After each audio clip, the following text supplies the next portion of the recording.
Look at the modern American suburb. It is a soft, heavily monitored cage. You live in a temperature-controlled box. Your homeowner association dictates the height of your grass. Your doorbell has a camera. Your phone tracks your location, and your neighbors will call the police if you play your music too loud. You have traded your freedom for the illusion of safety. But there is a different America out there. It exists in the brutal, unforgiving, extreme corners of the map, places where the weather is trying to kill you, the geography isolates you, and the government simply gave up trying to regulate the people. Today, we are not looking at polite retirement communities with golf courses. We are hunting for the 10 most extreme, isolated, and eccentric towns in the United States. Places where you can buy a piece of dirt for pennies, disappear from the grid, and live alongside the outcasts, the survivalists, and the people who refuse to be tamed. Number 10. Terlingua, Texas. If you want to understand extreme heat and absolute lawlessness, you go to the edge of the Chihuahuan Desert, right on the Mexican border. Terlingua is a ghost town that was taken over by people who wanted to drop off the face of the earth. In the summer, the temperature regularly hits 110 degrees. The sun bakes the rocky dirt until it feels like walking on a hot skillet. There is no municipal water. There is no reliable power grid. The landscape is a jagged, unforgiving expanse of cactus, rattlesnakes, and dust. And for a certain type of man, it is absolute paradise. Terlingua is famous for having zero building codes. Brewster County does not care what you do out here in the desert. You can buy 20 acres of raw, spectacular desert dirt for $15,000. You do not need to pull a permit to build a house. You can drag an old shipping container onto your dirt, bolt a solar panel to the roof, dig a latrine, and call it a compound. The culture here is deeply anti-establishment. Your neighbors are off-grid artists, retired military veterans, and people who simply stopped answering their mail. You live in the shadow of the Chisos Mountains. At night, the sky is so dark and clear you can read a book by the starlight. You survive on caught rainwater and solar power. You are not buying a house in Terlingua. You are buying the ultimate heat-blasted fortress of solitude. You trade the comforts of air conditioning for the absolute guarantee that no one from the modern world will ever come looking for you. Number 9. Hyder, Alaska. We go from extreme heat to extreme geographic isolation. Hyder is a town located in the United States, but you cannot legally drive to it from the United States. It sits at the absolute end of a narrow, glacier-carved fjord. The only road connecting Hyder to the rest of the world goes directly into British Columbia, Canada. It is a geographic anomaly. The population is roughly 60 people. There are more grizzly bears walking down the main street than there are police officers. In fact, there is no local police force at all. If you have an emergency, the closest American state trooper is a bush plane flight away. This is the ultimate witness protection town. The economy is strange. Because it is so cut off from Alaska, the locals use Canadian dollars. They set their clocks to Canadian time, and they get their electricity from the Canadian grid. But it is American soil. That means you do not pay state income tax, and the property taxes are almost non-existent. You can buy an old, weathered, heavy timber cabin sitting right near the salmon rivers for $45,000. The winters here are incredibly brutal. Snow does not fall by the inch, it falls by the yard.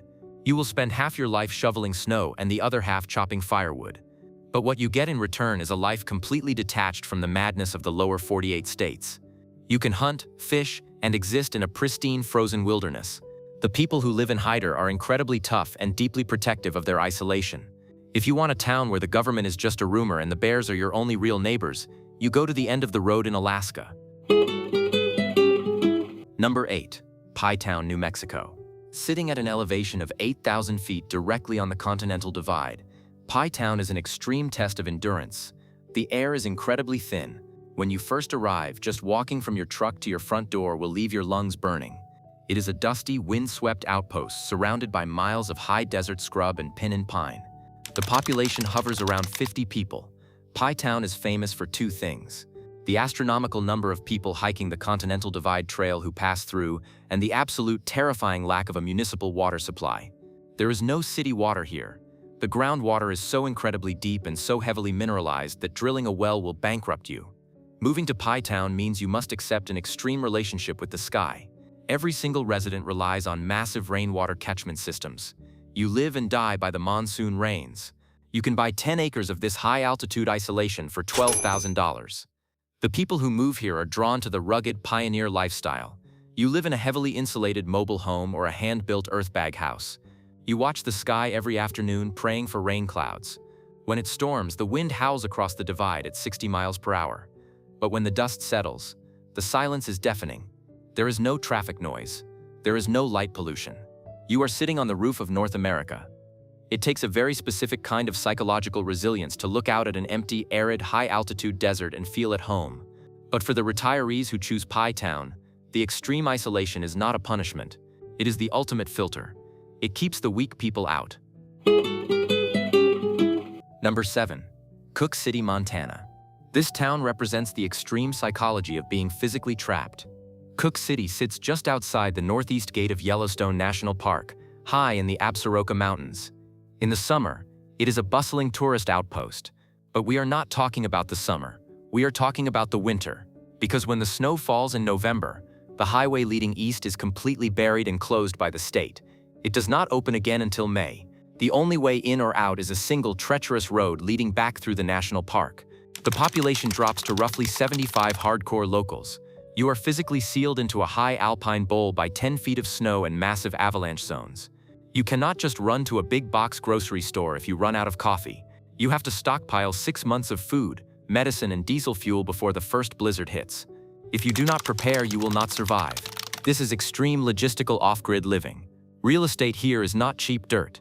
You are buying heavy, snow-loaded alpine cabins. You can find a rugged, older log cabin for $130,000. But what you are really buying is entry into an exclusive frozen brotherhood. The people who stay the winter in Cooke City travel entirely by snowmobile. You drive your snowmobile to the local bar. You drive it to get your mail. The psychological pressure of being cut off from the world for half the year drives some people crazy. They get cabin fever and they leave. But for the men who stay, the winter is a glorious, silent victory. The tourists are gone. The federal bureaucrats are gone. You are surrounded by millions of acres of frozen wilderness, massive bull elk, and absolute peace. Number 6. Oatman, Arizona. If Cooke City is frozen isolation, Oatman is a sun-baked, surreal carnival of the absurd. Located on a treacherous, winding stretch of the old Route 66 in the Black Mountains of Mohave County, Oatman is a gold mining camp that simply refused to die. It is extreme because of its sheer weirdness and its punishing climate. The town is famous for the wild burros. These are the descendants of the donkeys brought here by gold miners over a century ago. They roam the streets freely. They will block traffic, walk up to your front porch, and kick your door if they want food. The summer heat here is absolutely violent, frequently sitting above 115 degrees. The terrain is jagged, rocky, and entirely inhospitable. You can buy a piece of rugged desert dirt just outside the town limits for $8,000. The locals live in old single-wide trailers or weathered desert shacks tucked into the rocky canyons. They are armed, they are independent, and they possess a dark, cynical sense of humor about the world. Oatman attracts outlaws, desert rats, and people who hate the manicured lawns of Phoenix. Every day, tourists drive up the dangerous mountain pass to buy cheap souvenirs and take pictures of the donkeys. But when the sun goes down and the tourists leave, the town empties out. The neon signs shut off. You are left alone in the dark, surrounded by endless miles of Bureau of Land Management territory. You sit on the porch of your cheap desert shack, listening to the wild burros braying in the distance and the coyotes howling in the canyons. You have removed yourself from the polite society of the modern world, and you have inserted yourself into a living, breathing ghost town. Number 5. Niland, California. We are heading deep into the Imperial Valley, to a place that looks and feels like the aftermath of a global economic collapse. Niland sits on the edge of the Salton Sea, which is a massive, dying body of water in the middle of the scorching California desert. The smell of decaying fish and heavy salt hangs permanently in the baking air. The summer heat is not just uncomfortable, it is physically lethal. The temperature regularly peaks at 120 degrees. It is a brutal, unforgiving environment that the wealthy politicians on the California coast pretend does not exist. Just outside the city limits of Niland is Slab City, the famous squatter camp completely devoid of running water, electricity, or law enforcement. You cannot buy a house in Slab City, but you can buy the absolute cheapest dirt in the state right next to it in Niland. You can find an abandoned 1950s concrete foundation sitting on a quarter-acre of desert dirt for $5,000. You do not build a traditional house here. You pull a heavy-duty fifth-wheel recreational vehicle directly onto that concrete pad. You do not hook up to city water because the municipal infrastructure is decaying and unreliable. You live entirely off massive rooftop solar arrays and portable black plastic water tanks. Your neighbors are a strange, hardened mix of off-grid snowbirds, hardcore survivalists, and people who have been completely forgotten and discarded by the modern economy. There are absolutely zero homeowner associations. There are no building inspectors knocking on your door to check your permit. The police rarely patrol the dirt roads because there is no tax revenue to fund them. The extreme summer heat will literally melt the plastic trim on your truck dashboard, and the toxic dust storms blowing off the drying seabed will test your lungs. But in exchange for enduring this harsh reality, you get absolute unadulterated anarchy. You are living in a post-apocalyptic reality while the billionaires in Los Angeles pay millions of dollars just to sit in highway traffic. Niland is the last truly free place in the state of California, precisely because it is too harsh, too ugly, and too dangerous for normal suburban people to survive. Number 4. Point Roberts, Washington. From the extreme, baking heat of the desert, we move to extreme geopolitical isolation. Point Roberts is a geographic glitch on the map. It is a tiny peninsula hanging off the bottom of British Columbia, Canada, but it belongs entirely to the United States.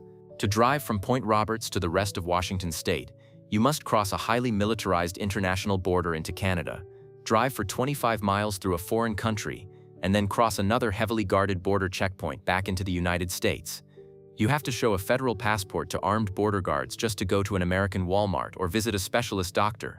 During the recent global pandemic, the international borders closed completely, and the residents of Point Roberts were literally marooned on their peninsula, completely cut off from their own country.